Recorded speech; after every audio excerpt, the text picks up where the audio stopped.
ഞാൻ സാക്ഷ്യം പറയാൻ കുറച്ച് താമസിച്ചു പോയി. അതിന് ആദ്യമായിട്ട് സ്വർഗീയ പിതാവിനോടും പരിശുദ്ധ മാതാവിനോടും ക്ഷമ ചോദിക്കുന്നു. ഞാൻ 3.5 വർഷം മുൻപ് വരെ ദുബൈയിൽ ജോലി ചെയ്തുകൊണ്ടിരുന്ന ഒരു കമ്പനി ജോലിക്കാരനായിരുന്നു. ഒരു ദിവസം ജോലി ചെയ്തുകൊണ്ടിരുന്നപ്പോൾ ഏകദേശം രാവിലെ 9 മണിയോടുകൂടി എൻ്റെ കയ്യിലിരുന്ന പണിസാധനങ്ങൾ, കടലാസും ഡ്രോയിങ്ങും എല്ലാം താഴെ പോയി. സംസാരം ഓടിപ്പോകുന്ന ഒരു സ്ഥിതിയിലെത്തി. ആൾക്കാർ എന്നെ എടുത്ത് ആശുപത്രിയിൽ കൊണ്ടുപോയി.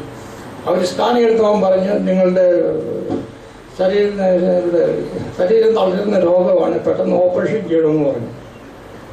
ഞാൻ പറഞ്ഞു ഞാൻ ഇവിടെ ഓപ്പറേഷൻ ചെയ്യുന്നില്ല, ഞാൻ നാട്ടിൽ പോയി പൊക്കോളാമെന്ന് പറഞ്ഞു. അങ്ങനെ വിസയൊക്കെ ക്യാൻസൽ ചെയ്ത് ഞാനിവിടെ വന്ന് ശ്രീധരയിൽ പോയി അവിടെ അഡ്മിറ്റ് ചെയ്ത് പിറ്റേ ദിവസം ഓപ്പറേഷൻ ചെയ്ത് കുറേ ദിവസം അവിടെ കിടന്ന് വീട്ടിൽ വന്നു. എങ്കിലും എൻ്റെ ശബ്ദം സംസാരിക്കാനുള്ള കഴിവില്ലായിരുന്നു, സംസാരിക്കുന്നത് തിരിയത്തില്ലായിരുന്നു. അങ്ങനെ ആ സമയത്ത് ഇവിടെ ധ്യാനം നടക്കുന്നൊരു സമയം, 5 ദിവസത്തെ ധ്യാനം നടപ്പുണ്ടായിരുന്നു. ഭാര്യ ഇവിടെ വന്ന് പ്രാർത്ഥിച്ച് 10 ദിവസം കഴിയുമ്പോൾ എനിക്ക് ശരിക്കും സംസാരിക്കാമെന്നുള്ള സ്ഥിതിയിലായി. അതിനെ ഞാൻ ദൈവത്തിന് നന്ദി പറയുന്നു. അതുപോലെ 4-5 മാസം മുന്നേ മകൻ്റെ പരീക്ഷയുടെ റിസൾട്ട് വന്നപ്പോൾ മോൻ 2 വിഷയങ്ങൾക്ക് തോറ്റു. മോൻ എന്നോട് പറഞ്ഞു, ഡാഡി ഈ 2 വിഷയം എനിക്ക് വളരെ വിഷമമായി തോന്നുന്നു പറഞ്ഞു. ഞാൻ പറഞ്ഞു മോനെ സാരമില്ല, അടുത്ത സെമിസ്റ്റർ പരീക്ഷ എഴുതാൻ പറഞ്ഞു. അടുത്ത സെമിസ്റ്റർ പരീക്ഷയുടെ സമയമായപ്പോൾ ഞാൻ മകനെയും കുട്ടി ഇവിടെ വന്ന് അച്ഛനെ കണ്ടു. അച്ഛൻ പ്രാർത്ഥിച്ചിട്ട് പറഞ്ഞു ധൈര്യമായിട്ട് പോയി പരീക്ഷ എഴുതിക്കോ, ജയിച്ചോളൂ എന്ന് പറഞ്ഞു. അങ്ങനെ പരീക്ഷ എഴുതി 1 മാസം കഴിഞ്ഞ് റിസൾട്ട് വന്നപ്പം മകൻ പരീക്ഷ എഴുതി ജയിച്ചു.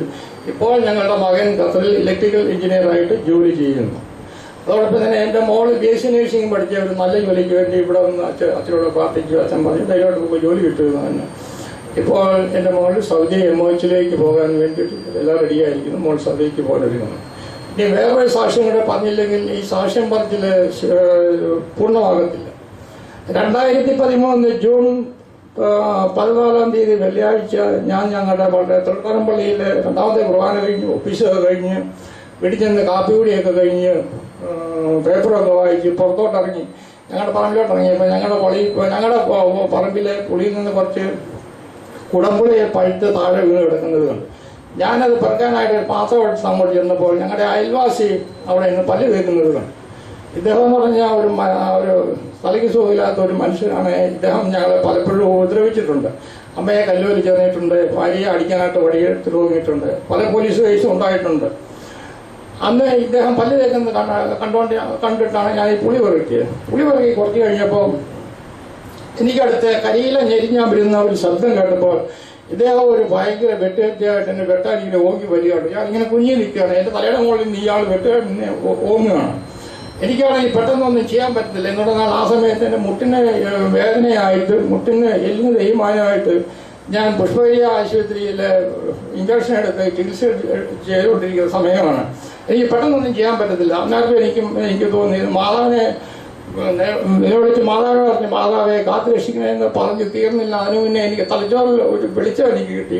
അവനെ കെട്ടിപ്പിടിക്കുക, വെട്ടാൻ വരുന്ന മനുഷ്യരെ കെട്ടിപ്പിടിക്കുകയാണ് എനിക്ക് തെളിച്ചം കിട്ടിയത് തലച്ചോറിൽ. ഉടനെ ഞാൻ ഇവനെ കയറി അങ്ങ് കെട്ടിപ്പിടിച്ചപ്പോൾ അവൻ്റെ ആദ്യത്തെ വെട്ടങ്ങ് പാഴായിപ്പോയി. രണ്ടാമത് അവനെ വെട്ടാൻ ഒരുങ്ങിയപ്പോൾ ഞാൻ ഒരു പിടിച്ച് മത്തി താഴെ ഇട്ടു. എങ്കിലും ആ ഒരു വെട്ടം എൻ്റെ മുട്ടിനുമുണ്ട്. എങ്കിലും ഞാൻ അവൻ്റെ മത്തി താഴെ ഇട്ടു. പക്ഷേ വീണപ്പോൾ എൻ്റെ ഈ മുട്ടിന് ബലമില്ലാത്തതുകൊണ്ട് ഞാൻ താഴെ, അവൻ എൻ്റെ മോളിലുമായിട്ടാണ് ഞങ്ങൾ വീണത്. അവൻ എൻ്റെ നെഞ്ചത്ത് കയറി ഇടിച്ച് എൻ്റെ നിലവിളി കേട്ട ആൾക്കാരൊക്കെ ഓടി നാളെ പിടിച്ചു മാറ്റി എന്നെ എടുത്ത് ആശുപത്രിയിൽ കൊണ്ടുപോയി. പുഷ്പഗിരി ആശുപത്രിയിൽ കൊണ്ടുപോയി. ഞാനവിടെ 2 ആഴ്ചയോളം കിടന്ന് ചികിത്സിച്ച് വരുന്നു. ഭേദമായി. ഇപ്പോൾ വലിയ കുഴപ്പമൊന്നുമില്ല. അന്ന് ഞാൻ മാതാവിനോട് ഞാൻ വിളിച്ച് അപേക്ഷിച്ചില്ലായിരുന്നെങ്കിൽ ഇപ്പോൾ ഞാൻ ഏകദേശം ഒരു എല്ലുപൊടിയുടെ രൂപത്തിൽ എവിടെയെങ്കിലും കിടക്കുമായിരുന്നു. അതിന് ഈശോയ്ക്കും മാതാവിനും ഞാൻ പ്രത്യേകം നന്ദി പറയുന്നുണ്ട്. വലിയ അപകടത്തിന് മുമ്പ് എൻ്റെ അമ്മയെ എന്ന് വിളിക്കാനായിട്ടുള്ള വിശ്വാസം, പരിശുദ്ധ കുർബാനയുടെ സാന്നിധ്യമുള്ള ദിവ്യകാരുണ്യ അമ്മ. ഈശോ ഇല്ലാത്ത അമ്മയില്ല. ആ അമ്മയെ വിളിച്ചപേക്ഷിച്ചപ്പോൾ സഹായത്തിന് ആ ജ്ഞാനം പറഞ്ഞു കൊടുത്തു ദൈവത്തിൻ്റെ പരിശുദ്ധാത്മാവ്. എന്ത് ചെയ്യണമെന്ന് തക്ഷണം നമുക്ക് പ്രത്യേകമായിട്ട് അപകടത്തിൽ നിന്നും രക്ഷിക്കുകയും അതുപോലെ രോഗത്തിൽ നിന്ന് ഈ മകനെ സൗഖ്യപ്പെടുത്തുകയും ചെയ്ത ദൈവത്തിന് നന്ദി പറഞ്ഞുകൊണ്ട് കരമുയർത്തി ദൈവത്തെ മഹത്വപ്പെടുത്താം. Hallelujah, hallelujah, hallelujah.